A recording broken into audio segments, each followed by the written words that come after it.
Hello, welcome to the Fantasy Threesome podcast. Normally I'd introduce Mike and Ant, but quite frankly, I need to get something off my chest. Ralph Hasen-who-tll, you are a cog butler. Why would you not start Danny Ings when he's my captain and you are playing terribly and you need a win away to Leeds where they leave gaps in defence? For goodness sake. So ever since he cried against Liverpool, you've been an utter embarrassment, an utter shambles. Even for a Southampton manager, you look ridiculous. Oh my goodness, I'm furious. Mike, how are you today? Well, perky by comparison, it seems. It's a lovely rant. I'm not sure Ralph is going to take into consideration too much the fact that you've captained Danny Ings in terms of his team selection. All the other points are very valid.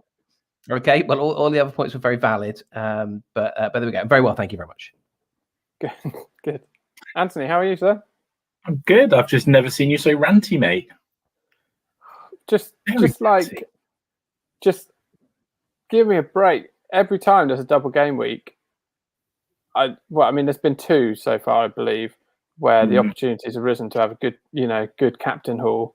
And grand total of 3 points for Danny Ings, so double that up to 6. Brilliant. What's an idiot? Why not start him? I mean, Southampton have they've won one game since all year, 1 in 12 or something. And that 1 was in 13. Liverpool. They've won one game in 13. There we go. So need a win under pressure. I'll probably rest my best player actually. Yeah, that's a good idea. Yeah. And the guy I got from Liverpool on loan, who scored 2 and 3. Yeah, I'll rest him as well. Yeah, cool. Absolute mug. I mean, honestly, what a buffoon. How was your FPL week, Anthony? Sorry. I'll calm down. I'll have a slice of Cadbury's caramel, and you can tell us how you got on. Okay, mate. Well, oddly enough, currently sat here with 80 points, which I'm actually, I never thought I'd say this, it could have been and should have been so much better, and I'll tell you why in a minute. Perfect night for me tonight, though. Tell me why. Tell me why. Sorry, just once, man. I'm not supporting you twice. Okay. I had your mum's favourite players, Dallas at the back, who scored, kept a clean sheet. Lovely old job. 14 points for him. And Bamford as well as captain. So I had my captain picked this week, and he came up with 16 points. But I did also have on my bench Harvey Barnes of Leicester, who scored 13 points. So him on his own scored more points than Harry Kane, Ollie Watkins, Aspilicueta, Wan-Bissaka, and my keeper Martinez combined. I also had John Stones on the bench who kept a clean sheet, so he got 6 points. So I had had a grand total of 22 points on my bench as well this week. So pretty mental. But I had Tarkowski, who got 9, Mount, who got 10, Sterling 8, and Fernandez 12. So 80 points is not to be sniffed at, and I still seem to have gone up in our league. I think I'm in the top 6 in our FPL league now. Went up 20,000 places in the game week. But yeah, had I started Mr. Barnes this week, boys, wow, I'd have been miles ahead of you two. Would have been a barnstormer. Would have been a barnstormer. Very good. So good, but could have been better. Been on my score report. So you played your wild card, didn't you? That was your wild card team. I did, yeah. I did play my wildcard team, and around Sunday lunchtime when I saw Mr. Barnes in the points, I thought I'd mucked up like I did last season. Last season I played my wildcard, the second one, and made my team worse, which I feared I'd done again. But actually, I think I'm all right if I can just start the right players. But I mean, Mr. Watkins, we talk about traps. Phil, you always talk about traps. This is the 3rd separate time I've had Ollie Watkins in my team this season, and he scored 2 points in every single game week I've had him. So there you go. A bit annoying. But Mike, talk us through your week, mate. Oh, wow. It's so bright. Yeah, I'll tell you what, it's bright because my screen is completely frozen. So I'm hoping this is working. Yeah. But my screen is completely frozen. So I can't see you or anything that's going on, but I can hear you. My week was okay. I made 4 changes, so 12 points were spent before it even started. I finished on 79, so that drops me down to 67 as a net score. Not too bad, but frustrating. I'll come to frustrating in a minute. Reece James got me 3, Luke Shaw 2, Guita 3, Harrison 3, Ings 3, And then some big hitters. So Rashford got me 12. Finally, after weeks of persisting with him, he got me 12. So I've binned him for this week. I've got Fernandez, who I captained. At the last minute, I was going to captain Bamford, but I went with Fernandez. And actually, even now, after tonight and a goal in his second game, Fernandez was actually still my highest performing player. So nice to have a captain pick go right. Mason Mount, I'm a bit annoyed that you brought him in, Ant, because I've had him for a couple of weeks now, and I really like him. I think he's great value. So 10 points from Mason Mount. And then Vardy and Stones got me 5 and 6, respectively. Very good, Not mate. bad. Yeah, it's all right, but it leaves me 275 points behind you, Ant. Wow. What has happened? Well, ever since you said you were catching us up, I was catching you up. you were. We got to within 100 points, definitely. Yeah. Definitely got within 100, and then it's gone a little bit south for you, mate. Just a bit. 275 points the gap. Yikes. Yeah, not great. All those transfers, mate. All those transfers. Phil, talk us through your game week, mate. Well, yeah, I as you found out at the start, I captained Danny Ings because I bought him in last week with this week in mind, so I thought that'd be good. To be honest, I didn't want. I've got to catch you up, and I knew that your captain was Bamford because the listener picked them. So I had Bamford in my team anyway. So every time he went forward, I kind of didn't want him to score, which is a weird feeling. But he did all right, didn't he? He got a goal. I can accept that. But all in all, not a bad week after tonight, actually. So McCarthy got 3 points in 2 games. So well done. I mean, for goodness sake. Cancelo 5. I had Dallas 14 points. Digne got me 7 points. Sterling 8. Salah 2. Fernandez 12. Gundogan 3. Then I had Rafinha, who got 11, and Bamford, who got 8. And then, like I say, Ings got 6. So all 3 of the Leeds goal scorers tonight were in my team. So I've ended up, I think it will be 83 points. And I think I only made 1 transfer as well this week. So it didn't cost me anything. So hopefully that will bear fruit. Obviously, looking forward, which I'm sure we will discuss, the big double game week, this game week 26 coming up. Sort of umming and ahhing what to do. My plan was to ditch all 3 Leeds players who aren't playing twice, and then get 3 players that are playing twice and bench boost. However, I don't really think I can. I'll just want to get them back in. Rafinha looks incredible. Bamford, I've got so much money tied up in Bamford because I got him in game week 3 or something. So he's gone up about 1.5 million or something ridiculous. So, I'd lose a lot of money because I'd buy him straight back. So I might still bench boost, but with a strong Leeds bench. We'll see what happens.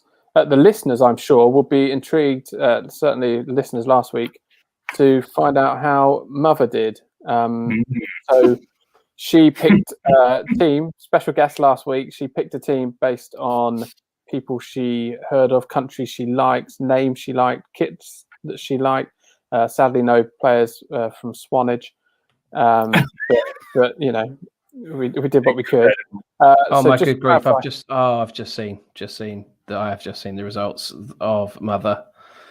Yeah. And, oh my goodness, Mike, what was your overall score, Mike? My overall score was 67.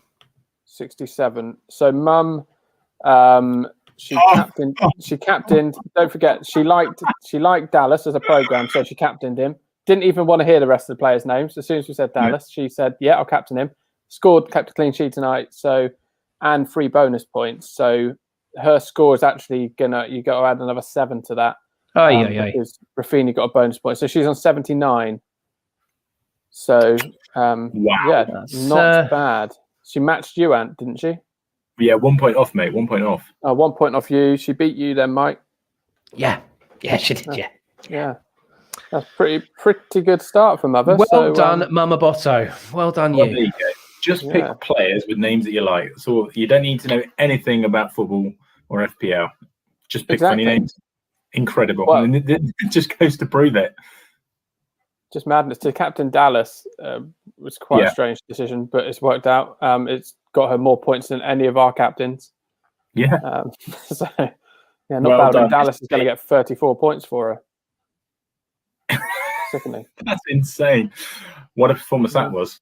Well So done. have you boys seen fantasy football in the news? Well, sports news certainly this week. The sports news now. The sports news. Really? Have you seen that Aston Villa have been banned from playing their play? They banned their players from playing fantasy football because What? it leaked on Sunday that Jack Grealish was injured because people who spend far too much time online with nothing better to do had worked out a few Aston Villa players' teams and seen that they'd all took Jack Grealish out. Oh my goodness. So it leaked. Can you see teams before a game week goes live? Can you actually see that? But they haven't made fantasy football transfers off the back of it. But Villa's game was Sunday, and the deadline was Friday night. Mm-hmm. So I think Matt Target and a few other players who ran maybe had all taken the players out, and you can see people's teams from Saturday, can't you? So it leaked. Sorry, from Friday night when the game week is live. So it leaked, okay. And then Dean Smith wasn't very happy about the fact that people seemed to know that Grealish was going to be injured, and they seemed to blame the defeat on that, and has said he's banned all his players from playing it.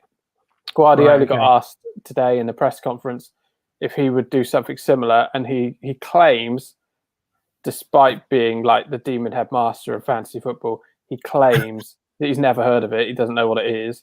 I mean, Pep Roulette. I mean, come on, he knows. Yeah, he knows. So that's been in the news. And did you hear? I mean, you boys aren't so au fait to this, but obviously there's a big online fantasy football community on Twitter, which often, polarizes, and people end up with the same team, and everyone thinks, oh, everyone's got this player, but really there's about 7 million players, so not everyone on Twitter is playing fantasy football. So this big fixture announcement last week with Ben Crellin, he said, I think these are going to be the fixtures, and everyone was waiting for the fixtures to be announced because they wanted to play. Like me, I was going to play my wild card potentially, because I wanted to plan for this double game week coming up.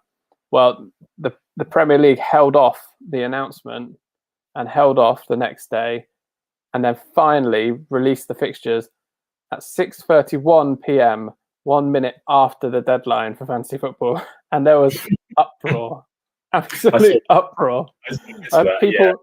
People were saying, oh, my son's been crying now for half an hour because of what you've done.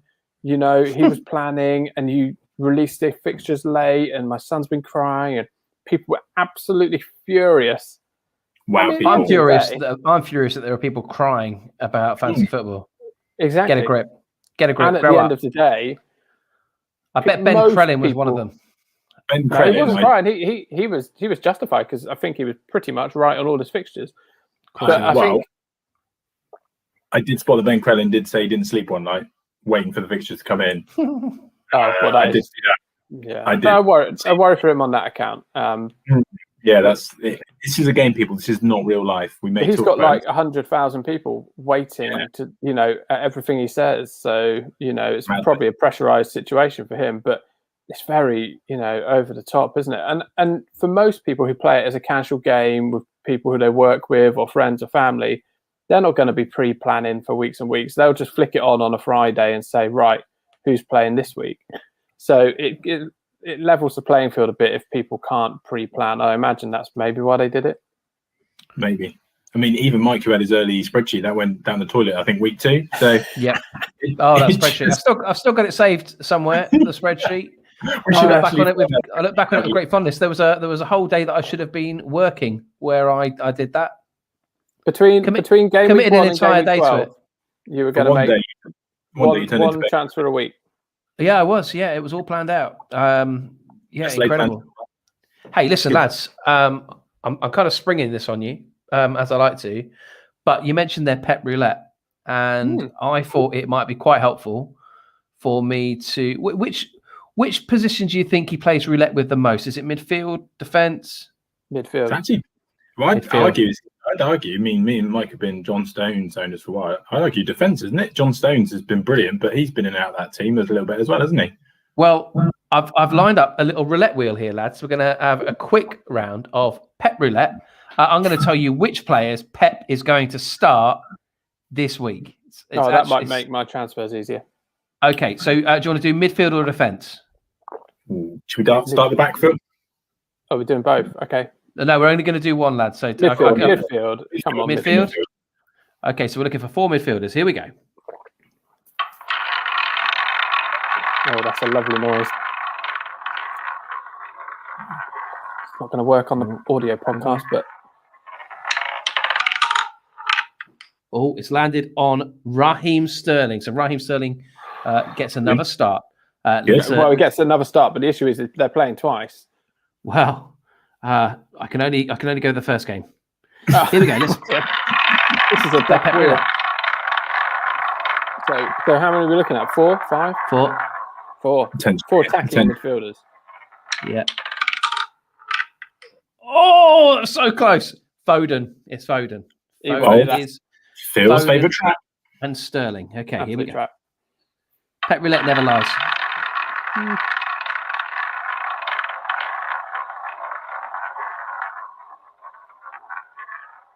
Oh, it's not going to.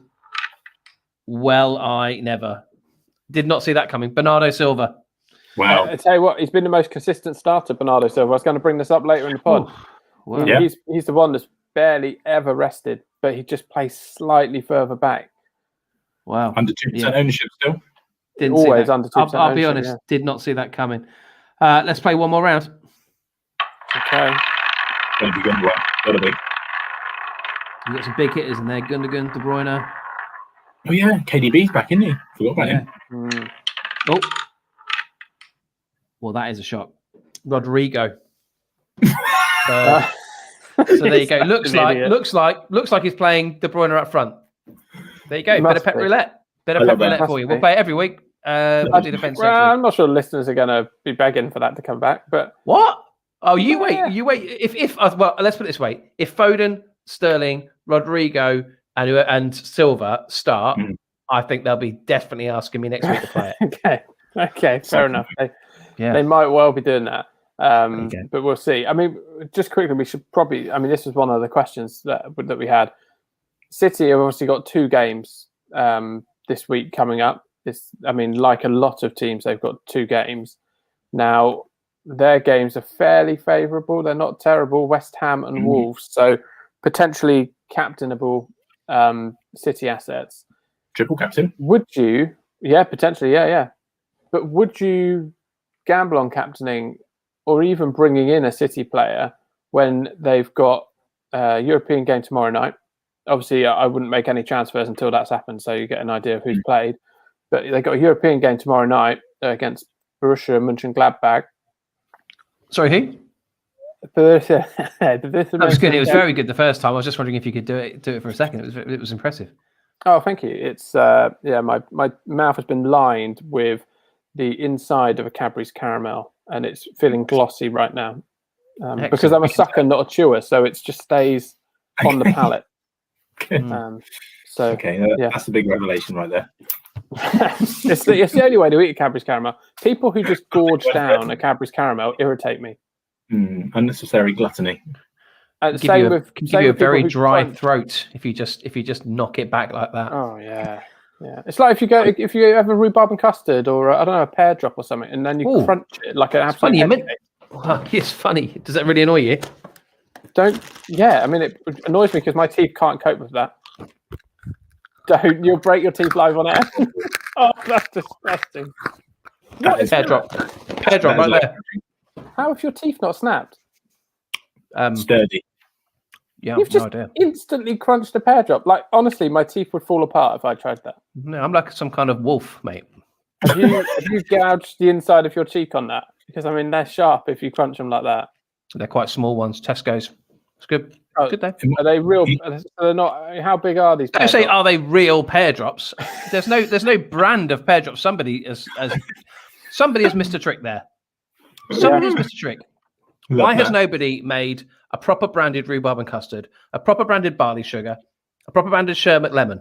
Where are they? Yeah, well done, Murray Mints, well done. But what about the others? Yeah, it's a good point. Good point. Good question. I'm sure there's small brands out there screaming at you right now saying, we do. But alas, we don't know not well enough. Not well enough. Alas, they're not actually listening. I can't believe you just crunched that. I'm sorry to go back to this, but I can't believe you just crunched that and you haven't cut the inside of your cheek or. Yeah, maybe I'll have another one in a minute. He's disguising it well, but he's actually just lost a tooth. Yeah, exactly. Yeah. I mean, we're from the same gene pool, and I know that my teeth would be dead if I just even considered doing what you've just done. Well, you know, yeah, he gave you the Congratulations. God gave you the good looks, and me the strong teeth. And the hair. I mean, don't forget the hair. Oh yeah. Yeah, that's true. I mean, my hair at the moment looks like I don't know, a 30-year-old woman who works in finance in London and wears a very long suit. It looks like that. But actually, if you get a side view, you can see there's actually a. Well, the front says finance, the back says party. Exactly. Yeah. Anyway, so Man City assets, like we're saying. Oh, were we? Oh gosh, yeah. Yeah. So would you take a -4 to bring in, say, Sterling if you didn't have him? Yes. I think you've got to have 3 City assets. Oh, hang on a minute. No, you don't need that, Mike. I'm just confirming that he definitely is going to play. Hold on. Here we go. You look like you're an old man at a football ground listening to the radio. Yeah, no, he is definitely going to play. But no, I'm not going to take a -4 because I've got perfectly good players already. That's not the question, is it? That's not the question that's been sent in. They're saying, if you wanted to bring in Sterling, do you think he'll play 2 games in a row? I mean, that's the question, I suppose. Yes, I think he will play 2 games in a row. But if it were me and I was looking to bring in somebody of that value in midfield as a City asset, it would be De Bruyne. Yeah, is Pep gonna throw him into 2 games in a short space of time? Yes, he's just come back from injury. He has just come back from injury, but he's at a rest. Yeah, exactly. He needs to build up his fitness. So, I mean, City have won the league, haven't they? Let's face it. Yeah. Well, they're points ahead of United now, so they've got nothing to lose here. I mean, the only worry with it is, are they now, with Europe still on their minds, are they going to rotate more because they are so far ahead? You know, all of a sudden. What is it? They haven't lost a game since November, is it, or something ridiculous? So, I mean, I think we're all pretty fortunate. We've all got 3 City assets, haven't we? Oh, yeah. No. Sterling, Cancelo, and Gundogan. But this week, my plan is to ditch Sterling. Wow. And I'll tell you for who in a minute because we've got another question about them. But to ditch Sterling to fund some other activities. Yeah, in terms of my assets, I've got Stones, who I'm not convinced is going to play, but I'm going to put him there. And I've also bought back in little Phil Foden. So we'll see what happens there. He's been so good since I took him out. I mean, if anything, he's proved that I am a wise person to listen to when it comes to fantasy football advice, because I implored that people should bring him in the week I took him out. Oh, He's been on fire. Listen, before we move on to any more listener questions, are we going to talk about our punts and how they fared? Yes, we are, boys. Yeah, sure. If we must. Why don't you start this week, mate? Well, okay, double game week. Yeah. And I mean, this might be why I'm so angry at Hasen-who-tll, actually. Stuart Armstrong, wasn't even in the squad on Saturday, so that was good. And he did start tonight, but he had no one to pass it to because Che Adams on that pitch was like Bambi. I mean, he was awful. Gosh, Che Adams. I mean, he was an asset like earlier in the season, wasn't he? But well, he scored, didn't he? I mean, did you see the game? There was a huge controversial moment. Yeah. Played and scored, but the ref blew the whistle like literally a fraction of a second after it, and he discounted it. So Southampton were going nuts. So they were maybe a little bit unlucky on that one, but yeah, no win for you on that one, mate. Mike, who was yours? Oh, it's becoming a bit predictable the way we do this. I don't know if you remember a program called The Slammer that was on CBBC. They were in like a fake jail. Ted Robbins was the host, and in this fake jail, they'd get acts out of the jail, and they'd each do it's like a variety show, almost like Britain's Got Talent, with kids in the audience at the Slammer in this prison. And at the end, Ted would go along and he'd say, right then, kids, he was Northern. Right then, kids, who are we going to give the biggest cheer to? And then he'd do like the really lame acts, like, I don't know, like someone that was doing a Beyonce cover or something. And somebody that was, I don't know, doing like a bit of a lame magic trick. And then the guy that had been doing all the flips and jumps, they'd leave him till last and everyone would go, way! And then they'd let him out the slammer. And I feel like it's becoming a bit predictable that this is just leading to you and getting the equivalent of a big cheer from children to be let out of prison. Pogba, nothing. Anthony, how did you get on? Awful. No, nothing for me. Apart from Minamino getting 0.5% ownership, boys. And he scored. Minamino. Yeah, very good. What a beautiful thing. So, which is brilliant news for me, because that means we're going to have a game, boys, of every second mounts. And it also means that you two are really not a bit crunchy. Oh, sorry, just a quick Pear Drop. Sorry. It's 2 teeth. They are not made well. They haven't got the standard structure of a Pear Drop. Wherever you bought them was cheap. Oh, they are? Yeah, no, it looks small. Looks very small in comparison to your fingernail. No, I like to have a sugar dusted Pear Drop. That looks quite naked. But then you get too much sugar on your fingers, don't you? No, you do with those ones that he's got are sticky. They look quite sticky. True. No, I'll be honest, the bag's been left open for a little while. Anyway, they may have previously been covered in sugar. Yeah, I mean, boys, I can't emphasize this enough. I do not want my captain picked by a listener this week. This is the biggest game week so far in the season. Probably will be the biggest game week in the season. Not to build it up, just for me to claps like I did last double game week. But this is huge. So to be able to pick my own captain and not get shafted by a listener would be great. I do have some good news for you though, boys. Okay. Because you know who our listener winner was, don't you? A friend of the show. He was on a couple of weeks ago. Oh, Mickey Race. Mickey Race with Jared Bowen, who set up one of West Ham's goals against Spurs at the weekend. Okay. He is our winner. So he, Phil, as we know, was one of the very first listener winners who picked a certain player who scored a hat-trick for you. He was. And, that comforts me slightly that he might not shaft me. But Calvert-Lewin was a bit of an out-there pick, wasn't he? Was at the time. Certainly was. So I've just checked and I see that you're 66 points behind Ant. So you really need this, Phil. All right. Okay. Thanks very much. I mean, you're not 266 like me, but even so. So sorry, so every second mounts. Every second mounts. Here we go. So Sheffield United, as we know, currently sit bottom of the Premier League on 11 points, which was the same as Derby County got in the entire 2007-8 season, which, as we know, was a Premier League record low. But what I want to know is, boys, how many teams can you name who were in the Premier League in the 2007-8 season? So, of course, there is 20 teams here, boys. So I'm expecting high numbers. Phil, I'm feeling generous. I'll let you go first, mate. What are you going to go for? 20 teams. There is 20 teams, yeah. 8. Oh, he's gone low, I feel. Low? 10. Love that. I feel you can do this, Phil. Remember, this is the captain on a double game week riding on this. 11. 12. Oh, my goodness. I love this.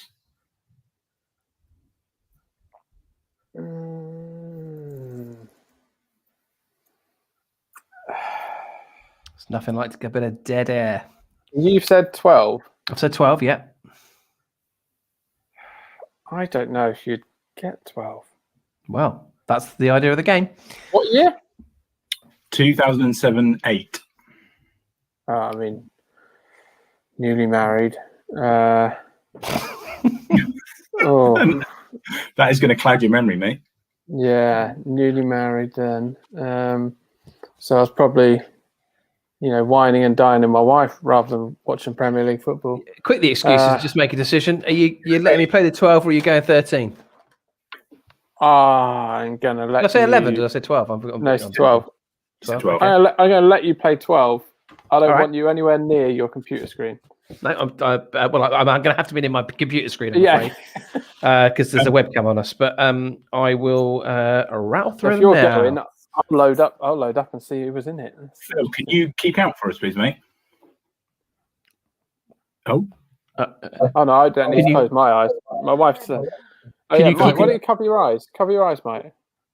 well, I'll look down. There's Okay. nothing. There really is nothing for me to see. Other than There's me and Ant.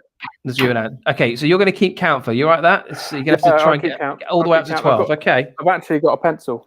here we go. oh, look.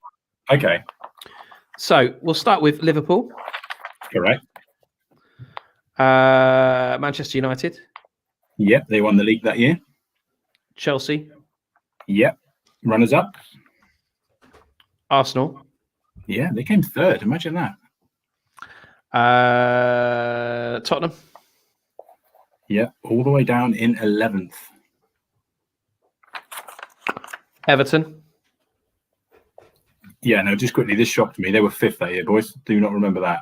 yeah, they got into the Champions League qualifiers, as I recall. Yeah, good memory. But under David Moyes. So Liverpool, Man U, Chelsea, Arsenal, Tottenham, Everton.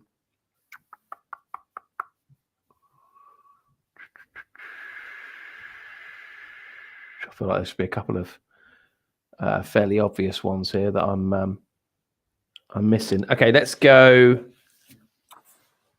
Middlesbrough. Yes, 13th. That's a gamble on number Was a 7. gamble. Well, because Yeah. you've got a lot of teams like you've got your West Hams, your Sunderlands that have been up and down. So I've got to be a bit careful. But I will go West Ham. Yeah, they came 10th. Okay. So then you've got the likes of. Well, I'm going to think out loud. I'm going to think out loud a bit here, boys. So you've got the likes of Wolves. You've got the likes of Sunderland. Yeah, I'm going to say Sunderland. Yeah, amazingly, they stayed up that year. That made a change, didn't it? 15th they came. We might as well have their neighbours as well. Let's make it a Northeast trio. We'll go Newcastle. Yeah, they came 12th. How many have you got left to find, Phil? Yeah, a few yet, I'm sure. Two more. That's 10 I've got now. 10 already. Just 2 more to go. Okay, so 2007, 2008, I'm thinking that was the year that Ebanks Blake either fired Wolves to the Premier League or was on fire for them in the Championship. So they're in my thinking. Surely that's the same thing if he fired to the Premiership. No. Leicester. Well, no. Okay. Yeah, you're right. He was either lame in the Premiership for them, or he was decent in the Championship. I'm pretty confident Leicester would have been there. Is Leicester what you're going for? No. Whoa! You can't say that, and that's an answer. He's given Leicester and waited for you. No, he said Leicester, and then he said I'm pretty sure. So a bit of a scandal. And absolutely, the way he looked at this. You watch this back and watch his face. He said to you, watch me. He went like this. He went. Leicester. I'm pretty sure Leicester would have. So I also on my shortlist as well here, just so you know, West Brom, because they're a yo-yo team. And I'm not looking at. So at the moment, I've got Wolves, Leicester, West Brom. There's somebody in the Premier League right now that was definitely there who I was just thinking about. So let me just work backwards. Burnley wouldn't have been. Let's not just say words because Ant will discount them for you. I'm not looking at Ant. So you got Burnley, you got West Brom, you've got Sheffield United, who could well have been there. Actually, that could have been the season they went down with Di Canio. Bradford, but I think Bradford was longer ago than that. Let's work my way up the league. Last bit of Campus Caramel's going in to line the inner area of my mouth. Excellent. I've got of the current team, West Ham. You got Everton. You got Leeds. Leeds definitely weren't. You've got. Oh, almost take your time. Sorry. All right. I'm going to say Leicester. I'm afraid. Damn it. They weren't in the Premier League in 2007-8. I do apologise, Mike. I thought you had. I mean, yeah, me too. I mean, there was some big surprises in here for me. Some I completely forgotten about. Blackburn Rovers came 7th. Portsmouth were 8th. Manchester City, before really all the big bucks came in. Of course, Manchester City. What a plonker. Middlesbrough 13th. Wigan were 14th. Bolton, Maroons down in League 2 at the moment. They were 16th. Fulham, 17th. And then the bottom 3 that year were Reading, Birmingham, and as we know, Derby County, who only went down by the... Why didn't I say Derby County? That's ridiculous. Oh, dear. It was drawn out, but unfortunately, mate, Mickey Race will get to pick your captain. No, look, I trust Mickey Race to do the right thing. I've got no qualms that he'll do good by me there. That's when we were getting him on the podcast, you said you wouldn't trust him as far as you could throw him. I did not say that. I never said that. Mickey, if you're listening, ignore him. I look forward to it. Was that because he had a weird Paddington Bear that wasn't really a Paddington Bear on his window? I actually really like that Paddington Bear and was quite vocal about the fact I like that Paddington Bear. So I mean, you pointed at it and said, "What is that?" I did, but then when I found out it was a Paddington Bear, I was anyway. Listener questions. Let's go. Listener questions. So some are fantasy football related, some are not. Okay. Is Harvey Barnes now essential? Yes. 6.9 million. He is playing incredibly well. He only thinks about attack. And Maddison could be out. We're not sure. Is that right? Harvey Barnes essential? I'll put my cards on the table if you will. I'll put my cards on the table and say that Sterling is turning into Harvey Barnes for me in my team. Okay. Oh, I see. Right. I was going to say. No, it's not getting some sort of body reshape. Yeah, I was going to say some sort of metamorphosis. Okay. Yeah, if you look at the last, I don't know, let's look back from game week 19 to now. Yeah, he's got 9, 6, 6, 8, couple of threes, and then 12 and 13. So he's been pretty solid. You won't have many more consistent in terms of point hauls, but for me, I wouldn't say he's essential. 6.9 million. Yeah, I know, but there's money sloshing around, isn't there? I don't know. I wouldn't say he's essential, but certainly a good pick. What's his ownership? That's the other concern for me. Is at the moment I'm having to, and I'm sure there'll be other people out there, not quite as bad as me, but that need to find differentials. So 12.6% ownership. Yeah, maybe. I mean, players around his price point, 7.4. You got Dele Alli. If you think he might come good, Mike. No. If you want a differential. No, I don't. I don't want to. No, I don't want a differential that much. Okay. Mason Greenwood, Bergwijn. Then you got Barnes, Torres, Mount. So I suppose you've got Mount, haven't you? And I've got Mount, and I've got Mount, and I've got Foden. Yeah, that's fair enough. I mean, the one thing I would say about Harvey Barnes, he really is in a purple patch. If you compare how he started the season, it was consistently 2s, 3s, 1s even. So, I mean, I've had him in since about game week 18, and he's done pretty well for me. And pretty much the one time I benched him, he got 13 points at the weekend. So for me, he's essential, and he'll be starting in my team. Again, fixtures for Leicester look, I think, quite friendly. Arsenal, you never know what you're going to get with them at the moment, do you? Home to them, and then away to Burnley. So 2 winnable games, I'd argue. He's in my team. And then it'd be essential for me. After that, they go to Brighton, then Sheffield United at home. So I'm looking at Leicester and I'm thinking they are one of the most consistent teams in the league. I mean, their league kind of status, their position in the league kind of dictates that they probably are. And I've brought in Pereira this week into my defence because I like him as an attacking fullback. 5.9 million is a lot of money, but I like their games. And I like the way they play. I like the way he plays. And I think there's potential there for me to pick up some points where you guys won't in terms of Pereira. Because actually, everyone was on the James Justin train. But look how we've changed. Look how we've evolved as a podcast, lads. That's the first time ever I referred to him as James Justin, not Justin James. James Justin, Justin James. And I put Bamford into my team last week. So all ends up, things are changing. We're maturing as a podcast. Sorry, how do you feel now you've had an attacking return from Bamford? Yeah, no, I don't like glad it. to be on the train? No, I don't like it. And I'm taking him out because... You've taken him out? Yeah. They have got a single game, to be fair. They've got a single game, and he's Patrick Bamford. And yeah, thanks very much for the 8 points, Paddy. But everyone else has got him, so what's the point? Good point. What's the It's a point? great finish tonight. Not interested.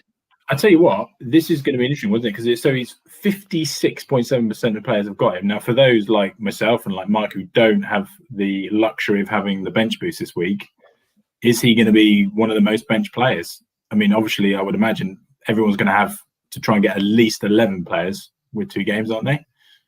Well, I think a lot of teams are going to naturally, just by chance, if they haven't planned it, have 7, 8, 9, 10 players in who have got 2 games. It's a lot of the stronger teams that have got 2 games this week. So, yeah, I think there's going to be a few Leeds players on the bench for a lot of teams because people aren't going to want to shift them out, and a lot of people would have got on Bamford early if they had any sense. Yep. Like I said earlier in the pod, his price has gone up a lot. So to buy him back next week would just be silly, really. Well, good job, I won't have to. Phil, have you got a non-FPL just to mix it up? Okay, you asked for it. It's from FPL Vader. Banana sandwiches, why are they a thing? I don't think they are a thing, FPL Vader. I don't think they are a thing. Banana bread, maybe.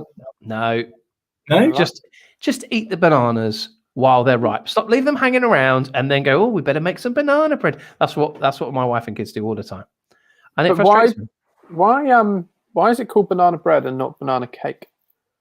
Because it makes people feel healthier.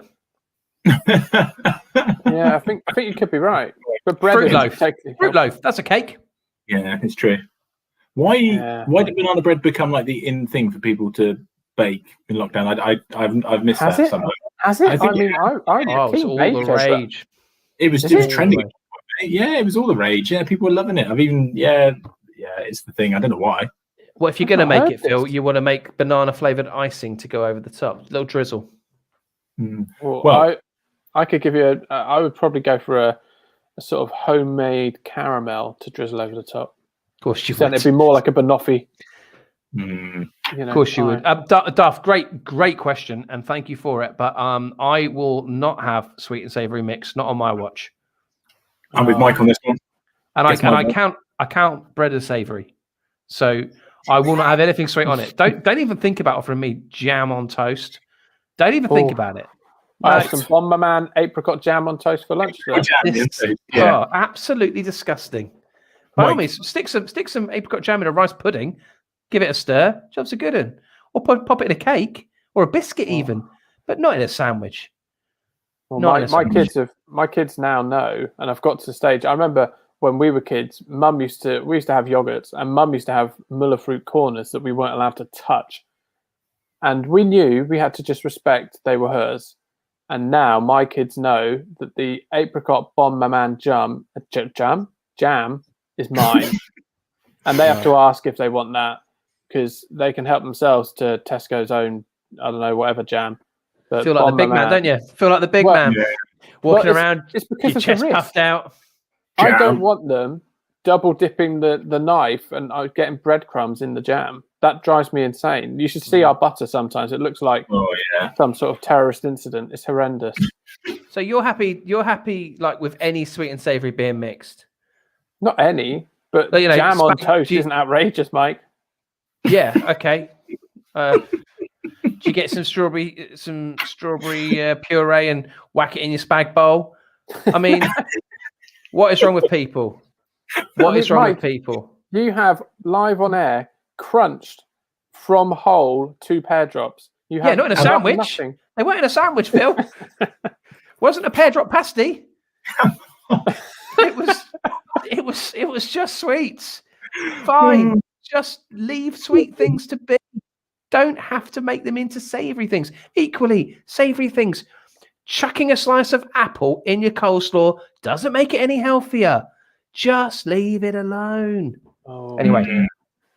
I've got a question for Mike, actually. Oh, hello. Are you going to join me and Phil in the Cool Club and buy a bread maker? No. You sure? Yeah, as I'm not sure. Even a bread maker would make me that cool. Mike, can you just move your mic a bit closer? I couldn't hear. How's that? Sorry, I was just. I mean, that's sarcastic, but yeah. Okay. No, I don't think even a bread maker is going to get me into the Cool Club, lad. So I'll leave you two to get your Pillsbury Doughboy on, and I'll just I'll do my thing. Pear Drops. I did make some delightful hot cross buns at the weekend, but there you go. Again, some bread with some raisins in. Fantastic. Don't even get bread and butter pudding. The cinnamon, Mike. The cinnamon binds together the fruit and the savoury dough. Horrible. I mean, cinnamon is a carrier that really helps bring. All right, fruit. Heston, pack it in. What's the next question? Okay, cool, fair enough. So, we've done the City question actually. I'll ask this to you, Ant, because Mike is a loose cannon. What number? How many points hit is justifiable coming into this game week? What would you consider a good? Well, a good points hit would be none, obviously, but what would you be willing to take on this game week? Well, I mean, I'm lucky this week because I don't have to make any. I did my wildcard last week. For those who are looking to make transfers, 8. I know Mike makes that every week, but I mean, I know that Did you say 8? 8 points. 8 points. Not 8 I transfers. see. I thought you meant 8 transfers. That's disappointing because I've only made 5 this week, and I was thinking, I've been quite conservative, really. No, that's definitely not. There may be. I mean, as you know, boys, I am so stingy with transfers. Very, very stingy. I've made more in the whole season than Mike makes in a week. But yeah, I mean, I'd be quite happy even with a -8 this week. I mean, this is huge, isn't it? And potentially the last of the really big double hitting game weeks. So for those players like myself who don't often make transfers, I think a -8 is okay on this one because you're going to make that back, aren't you? Surely. Yeah, you should do. If you pick the right players, it's sideways moves that would worry me. I'll tell you what. So how many players you got playing twice, Ant? 11. 11, yeah. I'd say this is the week for players like yourself, mate. You've got the bench boost because you're going to have, all those extra players who are going to have 2 game weeks. So this is a big chance for you. I mean, what are you 60 points behind me? If you get your bench boost, you could be right on my coattails. Yeah, the issue is my bench. If I bench boost, like I say, I've got these Leeds assets that I don't really want to get rid of. Only to then have to pay to bring them back in. I've still got my wild card. But I think I'll hold that till later in the season. But you just don't know what's around the corner, do you? The issue I've got is I had a quick look at my team today and realised I've still got Tyreek Mitchell on my bench. Yeah, me too. Who's got 2 games in theory, and he played last night. Yeah, but he also played for Crystal Palace. I mean, that game last night against Brighton, hilarious. They had 2 touches in the box the whole game, and both were goals. 2 great goals, by the way. If you're going to have if you're only going to have 2 touches in the box, then make them goals. But poor old Brighton. I mean, that's been their trouble all season. In Brighton, they just can't score. They're actually playing some quite nice football, but there's no end product. If Mopé doesn't score or Trossard doesn't score, they don't score at all. And I don't think they're going to go down. I think it's what a shame. Mr. Ryan Fraser's on the edge of successive relegations. Gutted. But I think it's between Fulham and Newcastle for that last relegation spot. And Fulham are flying at the moment. Yeah, I reckon this could go down to the last day. Well, I saw an article from, I think it's maybe the Newcastle Chronicle, I think it was, saying Ryan Fraser, he just doesn't seem very happy. And when he's not happy, you don't tend to get the best out of him. Yeah, because he's in a relegation battle. And we saw, he downed tools. At least he hasn't refused to play for Newcastle yet. On that basis, he's only ever been happy for 1 season, which earned him his big money move. Anyway, should we have a look ahead to this week's game weeks, lads? Before we don't want to. Okay, let's go one more question and then. Oh, sorry. Yeah, go for it. Yeah. Is it banana based? Or bread based? Either or. It's not bread based. We can chat after the pod, Ant, if you want to know about how the cheese and onion bread turned out. Please do. Yeah, that sounds joyous. Stadium of Sports. He's asked, which Twitter group or community would you be part of if we weren't part of a fantasy football one? So, you know, what else would you get involved with and be really sort of vocal on? Mike? So I suppose non-FPL, non-football. I guess I'd look at if I look at my Twitter now, I tend to engage with both comedy, unbelievably, but also politics. So it's not very exciting, I know. But for me, I get quite cross about people like whoever that Northerner was that kept ringing in earlier on in the season. I get quite annoyed by some of the backward viewpoints that people hold and the way in which we've been governed. But yeah, I don't want to bring that into tonight. But yeah, for me, politics is an interest, and I love following comedians because I don't go on Twitter to get depressed. I go on Twitter for a bit of maybe a bit of enlightenment and for a giggle, and comedians offer you that. Very true. And sorry. What about you? Yeah. For me, my one of my loves is motorsport, which I know Mike hates. But something that we kind of have. I kind of got you into this, Phil, but the British Touring Car Championship, which I'm absolutely huge on. I've written one of the things, obviously, from 2020 was that I go to 3 events normally, sometimes with you, of course. We couldn't go to any because of the pandemic, so I hope we can get back to that. And that is a daily thing for me. They're joining in with. There isn't quite the community for that as probably there is with the FPL, but that's what I'd be focused on. If I could do a pod on anything else, it would be the British Touring Car Championship. So, Phil, I presume yours is going to be jams or something. I mean, I do a lot of baking, probably. Yeah, I love a bit of baking. Gardening? Yeah. Pardon? Gardening? I don't enjoy gardening. I do it out of necessity. And if anyone who listens to this is remotely a gardener, I have got an issue which I would love you to solve, because I've got a shrub that is effectively thousands of sticks that have all deep rooted inside, and I don't know what it is, and they won't come out. I mean, if I dig down, I'll end up in Ramsey Street in Australia. I cannot get these things out. So any advice happily received. But yeah, probably news, which isn't very exciting. But I like to know what's going on in the world.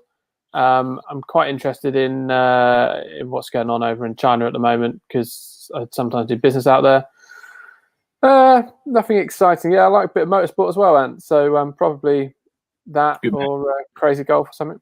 If I can, because I really eulogize about this Twitter account, and occasionally I will retweet it and say, look, if you're following one account, follow this account. You don't have to have an interest in anything to follow it.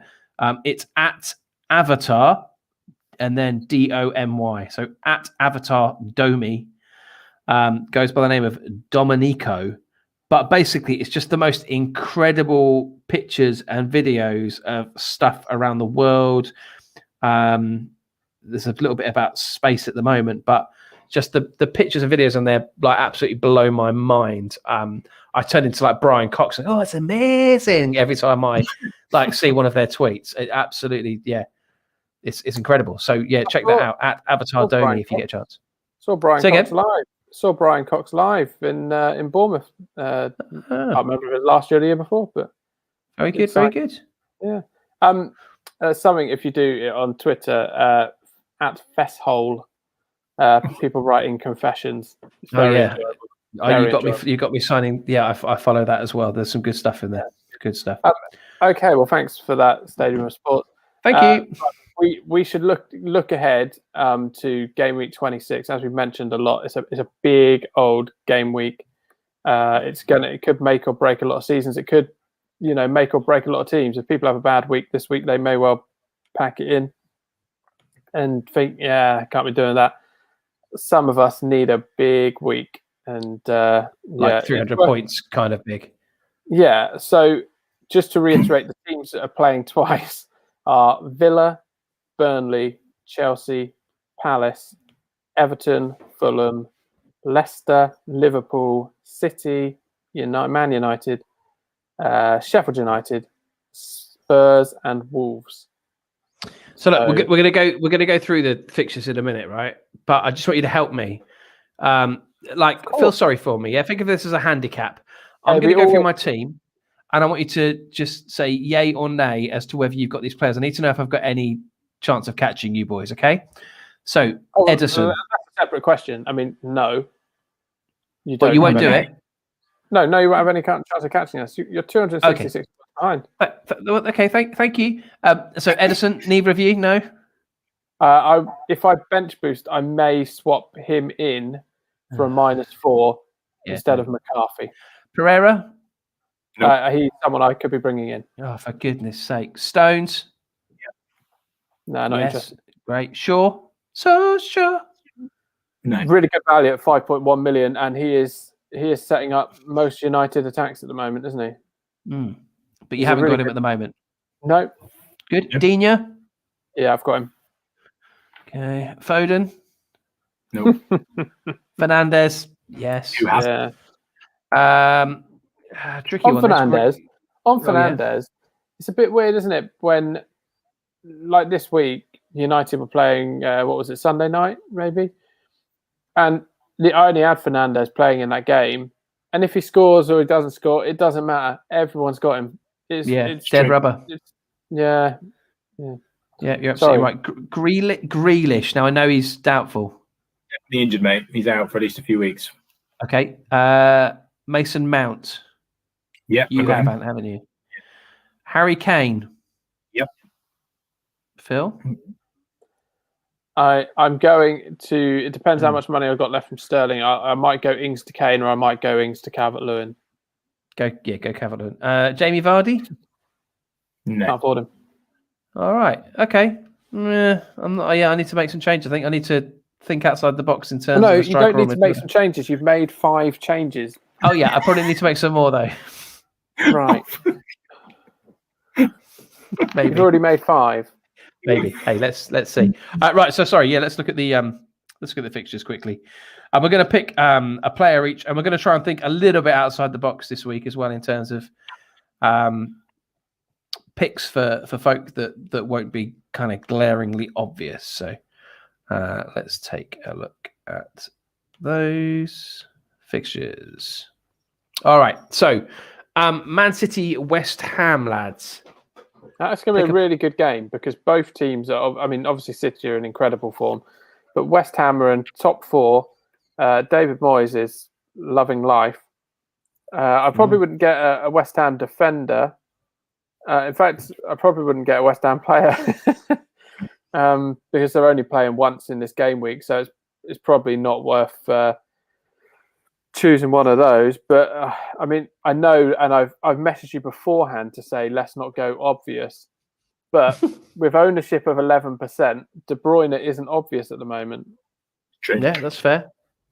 One thing, I think Mike's got a great shout there with Edison actually, because with City you look so much probably at their attacking assets, you do kind of forget people like Edison. And Edison is, well, he's just brilliant, isn't he? I mean, he's another form of attack for Man City actually. I mean, he got an assist a couple of weeks ago against Spurs. 2 assists this season. 2 assists. Yeah, there this you go. season. Yeah, it's probably, yeah. I mean, that's a crazy stat for a goalkeeper. So And you can tell he enjoyed it. And at the weekend, he tried it a couple other times. He tried an early clearance up top to try and get an assist again this weekend. He's up for it, isn't he? he's also the only player in the Man City team that you know is going to start every week. yeah, Precisely. it's true. Yeah, Don't let me get the roulette wheel out again. West Brom against Brighton. Ooh. Pereira in midfield for West Brom. I'd rather throw myself out my bedroom window. Well, no, West because Brom. now it's getting to the point where they really need to, pull something out of the bag. They need to attack, and with that in mind, I would say Diagne. He looks fairly handy, and he's 6 million on the game. And if you are looking for a player that's playing twice, that maybe you could get in your team and facilitate, getting 11 players playing twice, he's not a bad option. He scored for them, didn't he? He's got 2 assists and a goal in 4.5 games at the moment. Well, I'm pretty sure. And they're playing Brighton and Everton. I'm pretty sure I'm right saying that West Brom still haven't won a home game under Sam Allardyce yet. So, if ever they're going to do it, now is the time. We talked about Brighton. They played so well the other night, but can't score. So maybe, again, another goalkeeper, if you've got the bench boost available, what about Sam Johnston in goal? 2 games. He's done really well. Probably one shining light for West Brom this season. Could he get some points? Yeah. Could he could pick up some points on your bench if you're going to play? We've been saying it since Sam came in. We've been saying, they're going to tighten up at the back. They're going to tighten up at the back. So it's not really happened, has it? But he's going to face a lot of shots, and he's got a good shot stopper, so he could get points that way. I mean, they kept a clean sheet against Burnley, but Burnley don't like to go across the halfway line. So, what about Leeds, Aston Villa? As we talked a lot already about Leeds over the last few weeks. We've mentioned Rafinha, in fact, already tonight. He's one that stands out to me. I've been quite loyal to Harrison. I've kept him sort of in my squad for the most part. Normally off the bench, but I like him. My worry is with Aston Villa that without Grealish, they lack that spark. I'm not sure who comes in to the team instead of him. Douglas Luiz. I mean, it's not, it's not very exciting. And I think, you've still got players like Barkley and McGinn, and McGinn, but they really do lack a spark without Grealish, I think. And I would probably wait. It'd be good news for Villa fans for Villa investors if you've got players coming out of this double game week, because their run is still pretty strong. Their run of fixtures coming up is decent. But for this double game week, I think without Grealish, and if we're 100% sure that he's not playing, and I will double check with Matt Targett and Conor Hourihane, I would suggest that you leave Villa assets alone. They're not on tip-top form at the moment, are they, Villa? They've stuttered a bit of late. Matty Cash being out, I think, is probably as big a miss as Grealish, because now, I mean, he everything went down his side, but now everything's going through Matt Targett, and it's entirely predictable. And so, I think, he's back. 3 weeks, something like that, Matty Cash. Yeah. So. Yeah, I'm not sure. I've got Watkins, and I'll keep Watkins because he's playing twice, and I've got Martinez, so obviously I'll keep him as well. But you wouldn't want to be bringing in too many Villa players at the moment unless they're probably Martinez, would you? No, probably not. Matty Cash is another player who I forever will be haunted by our rude word 11 that we did week 2 of this podcast. I'm not going to go there, but I'm just saying I can't hear anybody say his name without me wanting to shout the alternative. Newcastle against... Please do not consider it our rude 11. It was very much your makeup. Okay. Thank you for absolving yourself of all responsibility. Newcastle against Wolves. Wolves who are playing twice. You wouldn't touch Newcastle, would you? No, I don't think so. Without Callum Wilson, 40% of their goals this season have come from him. With him in, if they don't get him back and soon, they're in a world of trouble, I think. And certainly if they lose this one, I mean, Wolves hit and miss a bit, aren't they? They don't score many. They beat Leeds the other day, only next to a pretty common clone goal from the goalkeeper. So there's value right across the squad, though. There is, but for this, I know they got double game with Wolves. But can you? I mean, I say maybe. Can you imagine anybody? Bending over backwards to shoehorn in Wolves' assets? Can't think there's too many. Their second game of the double game week is Man City, which puts me off. You're literally midfield right attack. Yeah, you got Neto, you've got Neves on pens, so he's maybe worth a look. But yeah. Okay. I mean, with Leeds, by the way. Sorry, it was. Oh no, it's not Leeds. We've moved on. It's Newcastle. With Newcastle, St. Maximan came back. I mean, he looked like. I was going to say about him, yeah.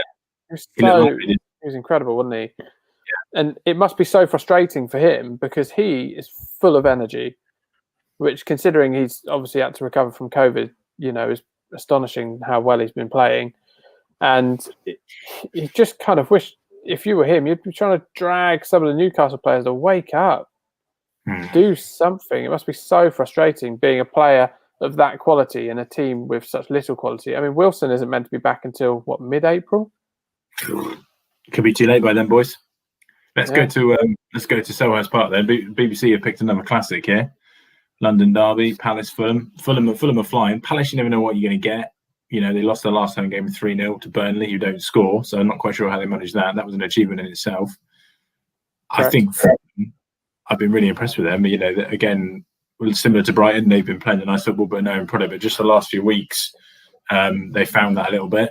I can see Fulham sneaking this. Funnily enough, somebody who I had been carrying in my team, Lookman, I took him out this week, and of course he scored.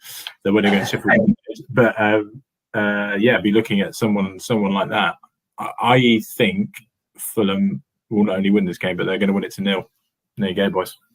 Ooh, so would you look at a bit of Aina action?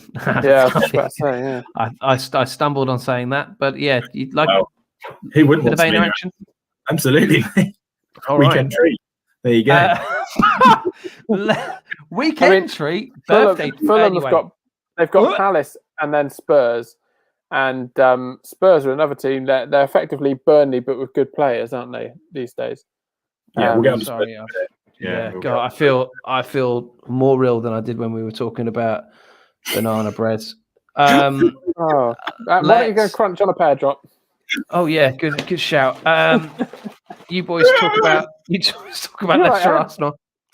I don't know if we've got any teeth left. It's ridiculous. Oh my good grief! Leicester Arsenal. Pereira. What a game! Yeah, Pereira, who had. I mean, I saw the match of the day highlights on the Leicester game, and 3 of the highlights were Pereira coming forward and having a shot saved. He doesn't, he's not shy about coming forward. So Pereira, he is very expensive, but if you are trying to play catch up and you're unsure if Cancelo's going to start, he's the same price as Cancelo, I think. If we're talking about differentials, which is what we're looking for here, not the obvious, what about Tielemans? So again, 2.5% ownership. He's got 96 points this season. He always starts pretty much in that team, and he can run the strings on his day, or pull the strings even on his day. I saw some of the highlights of the Villa game, and he was brilliant in that game. So really low ownership, possibly one to look at. I would consider him if Maddison is definitely out. Yeah, 6.4 million, so he doesn't break the bank. Yeah, I mean his last scores are 2-3-3, 2-2. So nothing special, but before that he had a 12, 3, and a 10. But he's got Barnes and Maddison in front of him at the moment, and that's like you say, the difference is if Maddison is going to be out, then perhaps he plays in a more advanced role. Yeah. Spurs against Burnley. Oh wow! I mean, they're just going to kick off and stare at each other like, "Well, are you going to attack? What are you going to? We'll just stay here and wait. It'll be like a Mexican standoff." I mean, there was a third, fourth playoff. There was a qualifier in the World Cup going back to like the 1970s, I think it was. West Germany were one of the teams, and I forget who the other team were. And if they drew, they both went through to the next round. Yeah. So basically, the two of them just sort of passed it back and forth to each other for 90 minutes, and the crowd booed throughout. Look it up sometime, guys, if you haven't seen it before. Yeah. That's what we could have here. That's what we could have here, because you've got Burnley who don't want to attack, and you've got Spurs who, in my humble opinion, have stopped playing for the manager. Jason Tindall. Oh God, yeah, a Jason Tindall style. Sorry, I thought you were suggesting for a minute that Jason Tindall should go in there and replace Jose. I mean, genuinely, I think he'd do a better job with that group of players. You need to get anyone, who's going to say, "All right, let's be friends. Let's." We've got Gareth Bale in the squad and Dele Alli. Let's get them playing from kickoff. It's very well saying that, and there's some validity to it. Thank you. But when Pochettino left, they were in the position they are now, and they had a very similar squad. No, but you say very similar, but Mourinho spent 135 million or something. He was moaning the other day, but we haven't really got the squad. I mean, he has spent an absolute fortune. He spent it on stoppers, hasn't he? He's not spent, like they bought Bale in, I guess, but that's on loan. He's bought it on stoppers like Højbjerg and the defender I can't pronounce. And that's because that's what he wants. That's the way he plays. He doesn't want to concede a goal, and then he'll try and nick a goal. Yeah. But as a Spurs fan, I mean, if I was a Spurs fan, I would not be enjoying life right now. I mean, even if he was 4th It's not exciting. It's so dull to watch. And Their game against week. Burnley, who can play? I mean, they are two counter-attacking teams. You would Their expect game week Spurs are going to have to attack. Their game week in theory is pretty fantastic. Burnley and Fulham on paper, that's a heck of a game week. I mean, I've heard of a lot of people talking about triple captaining Kane because obviously those fixtures. I've got a prediction they won't win both these games, boys. I can tell you that much. And really, it's probably Mike's fault because he did say they'd win the league. It's still mathematically possible. Chelsea against. I mean, Manchester... if you look at the predictions that Mike's made, Bamford won't score again after game week 3, and Spurs will win the league. So, yeah, not great advice. Whereas, good bring job. in Lewis Dunk. Thanks very much. I'm not a gambler. Burnley in that game. Sorry, Burnley. I can see them winning because that's exactly the sort of game which Dyche will get the team completely up for. They'll be real pumped for it, won't they? Yeah, 1-0 corner. Go on, Mike. Chelsea United. Chelsea United. I'm just gonna pick a player now, lads, because we haven't got time for analysis. We're an hour and 10 in. I'm going to say. Sorry. I mean, it is a big game week. It's a big game week. It's a big pod to match. In terms of Chelsea, I don't think it's an obvious one. I say Mason Mount. Both me and Ant have reaped the benefits of having them in our team. I like him a lot. Mason Mount. And he makes everything tick for Chelsea. Yeah. One word for me. Azpilicueta. Less than 5% ownership. I love saying Azpilicueta. He's, straight back in that team now under Tuchel. Seems to be one of the first names on the team sheet for him. And has been pretty solid today. Chelsea look certainly more solid at the back than they did under Mr. Lampard. They got 2 tricky games actually, Chelsea, haven't they? United. Well, they've got United, Liverpool. They then follow that up with Everton and Leeds. So, I don't know. Werner. I mean, Mum's got Werner, and I mean, I could see Werner running past Maguire. Well, that's but I don't think he'll be. It's if he plays him centrally, he'll be running past Maguire, isn't it? I mean, he tends to be playing out wide, and I know Luke Shaw's a bit of a unit, but did you see what happened with Hasen-who-tll?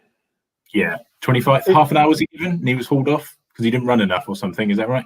Yeah. And then Tuchel came out. Yeah, he came out in the interview and said, "I didn't like his attitude, so I subbed him off." Burners. Fair play. No, I like that. I like that a lot.